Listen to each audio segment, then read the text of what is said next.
Hello and welcome to the next episode of my Build the Millennium Falcon vlog. Surprise! I know I said that I wasn't going to upload a video this time, but because I was in such a haze last time, I totally kind of misjudged when I'm actually going on holiday. So I have managed to squeeze in a bit of time to get this video out to you guys on schedule. As you can see in these issues, we have more mandible parts here for the next mandible. Issue 80, however, came with this sprue part here, which is extra piping work for the mandible that we completed last time. And I have gone ahead and I have put that together, as you can see here. So as you can see, these pipes have been attached here. This part here has been attached, and also this kind of bulkier part here. The pipes go into this cutout here, but still no pipes for this cutout. I know that there will be pipes going into this cutout, which makes me think there is a lot more to come for this side of the mandible. Probably when it's connected to the main body, we will get the pipes that will link the two, so the seam line is a little more hidden. Actually, we might already have the pipes in all of the pipes that we've been storing throughout all these issues, but they will come when they come. At the moment we are looking at the next mandible, so I'm going to clear down the workstation and have a look at what comes in issue 80 and then issue 81. So in issue 80 then we get these parts here. As you can see, more framework for the mandible in the form of these two pieces here, which when connected will go something like that. And then if we bring in the piece that we had in the last issue, whoops, as you can see, there's the next mandible framework getting ready, and I'll put that all together in just a moment. We get some plating, which will go there when it's all finished. And we also get these two parts here. Now, extra parts of the jib, and what they are for holding up the mandibles in position. So they've got a little kind of hole here. And if we get a little piece of the jib, which we've already have, they're kind of like a rectangle here sticking out. And what you do is you just push them together like that, and it will stand up like that, ready for the mandible to go on top. And I'm guessing that this height here is going to be the height of the bottom curve of the Falcon when it is not when it's all finished, but as we are putting it together. So that is a very nice touch, and as I say, it comes with two of them, and then you just put the other one on there like that. So that is a nice touch. So it's the right height and everything like that. Very well thought out. Again, D'Agostini, big thumbs up for the whole of this build. Fantastic. So if we just put those jibs aside and have a look at what comes in issue 81. So in issue 81, we have the next last part of this plating part here, which will go like that. And then, of course, we get two cutouts and parts to go in the cutouts, which we'll look at more detail in just a moment. And then keep this safe, because this is the framework for the next side of the mandible, which we'll look at next time. So what I'm going to do in this video is going to do something that I know a lot of people have been asking for a while. I'm going to kind of show you how to paint one of these things up. I'm now confident in how to do them, because I have done so many now, what with the main body ones, and then of course the four that came in the last mandibles, the last mandible I should say. So I'm going to show you kind of what I do, because I have just explained it at up until this point, so why not show you? But before I do that, I'm just going to put the framework and the plate work together, and then I'll be right back with you.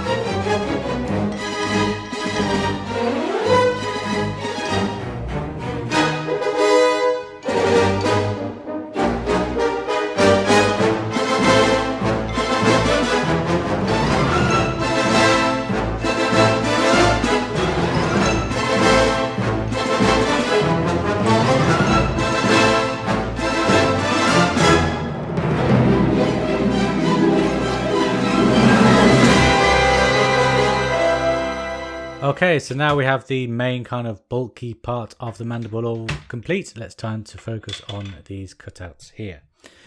So the first thing we need to do is put in these sprue parts to the cutouts. So I'm just going to cut this away here, because this is the first part we'll put together. I'm just going to go file it down to get rid of all those ugly little sprue leftover bits. Still need to file this one down just a little bit more. There you go. Nice and smooth. So then we get the glue. Or probably really do need to buy a new glue again. Just going to glue the pegs down here. Yeah, it is still working. So that's good. And then it goes into this one here, into those two holes there. And just fits very nicely. Ooh, there you go, you heard that click. In like that. To add an extra layer to this cutout part here. The next part then is going to be this very small piece here, which I'm not sure I'll be able to focus in on. No, oh no, there we go. So we've got this little pipe here, and then that will fit just on in there like so. So I'm just going to get the glue. I don't know which side to put the glue on. I'm probably going to actually go to put it on the pipe itself. And then I'm actually going to put it on there like that. Doesn't matter if the glue gets spilt. As I say, I will be painting it. So let's put this piece on then. Swing it round. That part goes in that hole there. Oh, it went in a lot more smoothly when the glue wasn't attached. Oh no, I just dropped it. Fiddly, fiddly, fiddly. Okay, yes, there we go.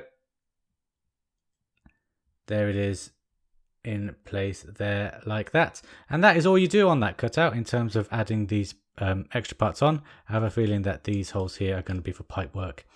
As we move on later in the build, we're now going to move on to this cutout here. And we're going to be looking at this part here. I won't focus it because it'll just get out of focus for now. There we go. So this little hole peg there, I believe, hold on, let me just have a look at the instructions. Oh, okay, that's why I was getting confused. This peg here, oh, sorry, just get the focus back. This peg here is not the part you attach, it's actually this kind of square peg there into this hole here.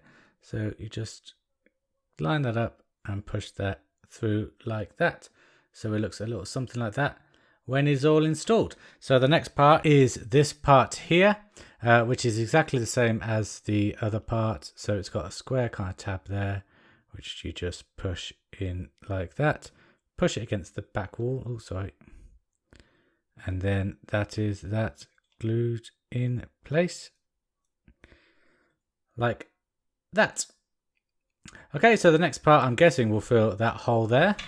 And of course it does, because it's got another little kind of bump on there. Actually, does that need to be filed away more? No, I don't think it does. So it just pops. Oops.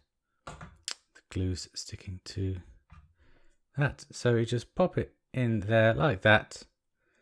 And you can see it's kind of got a raised part just in there, and then this kind of circuit box here.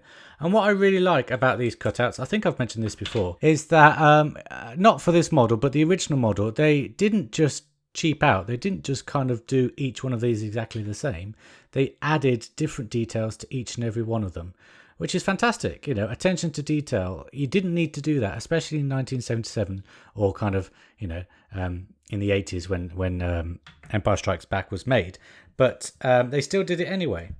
So the last part is this kind of cog and spiky wheel part here. And it just fits into, you can see there's a little kind of hole there. And it will just slide in there like that, attached to that part there. And you see that kind of cog wheel there, which I really, really like. And in fact, I do like this cutout in preference to this one, because this one is quite bland. And I think I can get more exciting paint work from this one. So let's get going with the painting then, shall we? So of course, the first thing you do is you add lots of black paint to the cutout. That's what I like to do. Just get a very kind of nice brush just to get in the nooks and crannies and against the side, and just really darken it up. On the original model, that is all they did. They spray painted them black. So we can kind of go to town with the black here, and any black that spills over will be sorted out at a later date. Oops, like that bit there. I can just wash that off with thinner later. Make sure kind of all of the sides are covered as well. And it doesn't have to be a perfect job, this, because, you know, it isn't going to be perfect when it all is finished. It's meant to be dirty, so any kind of excess black is good, like that. Then the next thing you do is you get this weathering powder. I've got Humbrol weathering powder here. I have a mixture of dark earth and sand, I believe. So you can just see in there kind of the textures. So you just get a bit on your wet brush and you just kind of just fill it all in there like that. Mix it in with the black to kind of give a brown, sludgy, textury feel. Sorry, just get the focus there like that. So it is coming out quite black on camera, but it is a bit sandier than your bog standard black. And then what you do is you get more and you just tap it down. And if you tap it down, that's when you get the asteroid dust effect. You don't blend it in with the paint, you just tap it down where you would like the asteroids dust to be most. And then you go away and blow it, and you'll see kind of the asteroid dust there come out. Now what you have to do is you have to leave this to dry, and then, oops, I just knocked the camera with my paintbrush. Leave that to dry exactly how it is, this rushed job with a mixture of the gloss kind of making the oil spill and the asteroid dust, things like that. And then we'll go into more details when this is dried. Okay, so here it is all dried. As you can see, I took off some of the paint from this part here, and I've also just added just a little bit of orange paint onto one of those circuit boards there. So the next thing I do is, like I say, I like to kind of get a black, silver and asteroidy orange brown to my cutout parts. So of course the next thing is we get the grey going. So we just need a base coat of this DOA grey here, and I'm just going to paint it on the main part just like this. Quite a thick covering.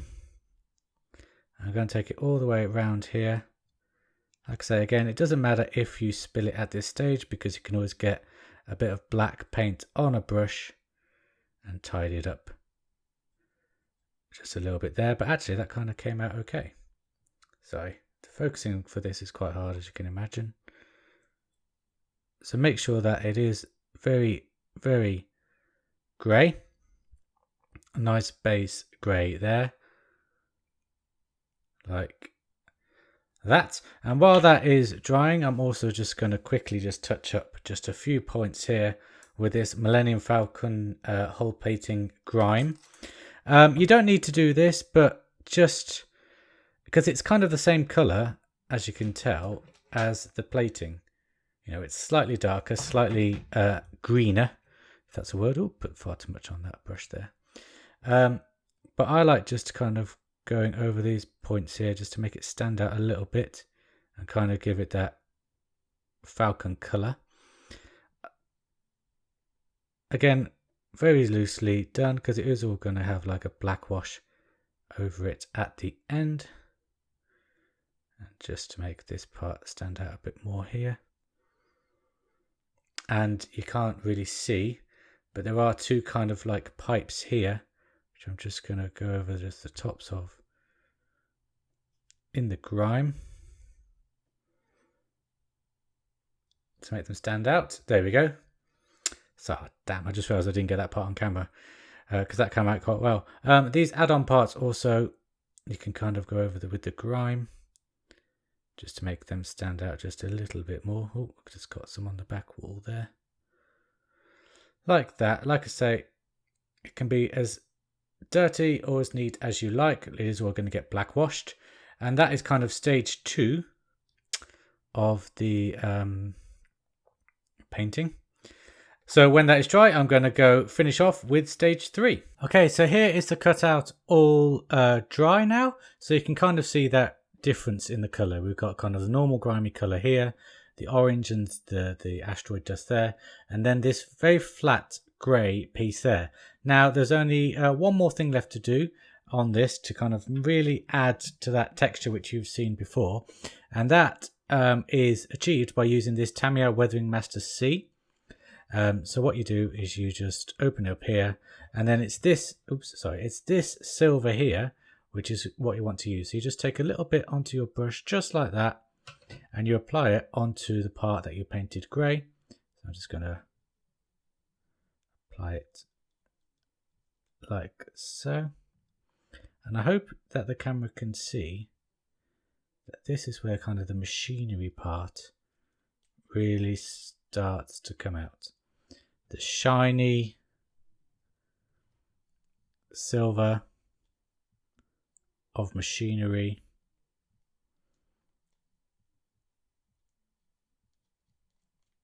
is achieved like this. Yeah, you can really start to see it shine now. And you just liberally apply it all into all the corners like that. I know that I've gone over a bit of the pipework here, but I can always get some black paint later and finish that off. And there you have the finished thing. Nice and shiny in the sun. I'm just going to blow off the excess there. There we go. Yeah, so that is how you achieve that kind of mechanical silver look. And I have finished off this one as well. You can see those pieces there are shining like mechanical pieces also, and they are the cutouts all painted up. So as you can see, it's quite simple, just those 3 steps, lots of black paint, the asteroid dust, and then paint the specific parts you want to stand out, and you're left with pieces like that. Now you can go over the black wash, what you've done with the black wash if you like. Usually I do, but I don't think these pieces need it. I think they look fantastic as there is. And the kind of flatter grey which is left by not getting all the weathering powder into all the nooks and crannies kind of shows the weathering for those parts there, like that. So there's only one more thing left to do on this video, and that is to put the cutouts into the mandible.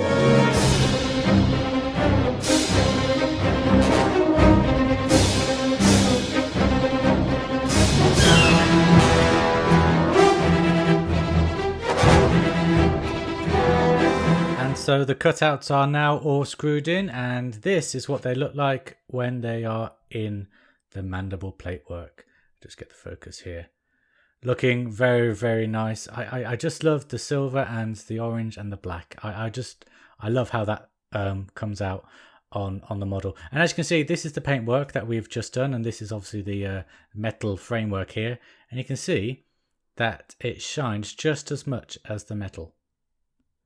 That is the Tamiya weathering powder right there. You can also see a bit there. Tamiya weathering powder, guys, that is how you get that shine effect. And you can also see the kind of shiny black oil spill there as well. I do like how this comes out. I really do.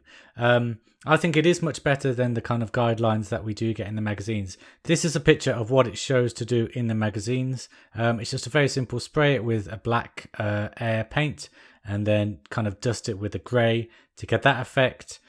I think that with all the detail that goes into these kits, I think a bit more paintwork is needed just to kind of elevate some parts, which is why I do it the way that I do. But you might have a different opinion. Let me know what you think. Do you prefer my way of painting it, which I showed you just now, or do you prefer the way that it shows in the magazines? And to be honest, the way that the actual official model does look. Let me know what you think over the next 2 weeks in the comments below, and I will see you again in 2 weeks where we'll be putting more things onto this mandible. Probably getting it... no, we probably won't get it all finished next time, but we will get it finished by the time after that. By the end of the summer, we should have 2 completed mandibles attached to the main body of the Falcon. That's my prediction. Maybe it will come true, maybe it won't. Stick with me and we'll find out together. So until next time, guys, happy holidays. I don't mean Christmas. That's what Americans say for Christmas, isn't it? Happy summer holidays. Go get some sun, relax, and I will see you again in 2 weeks' time. Take care. Bye-bye.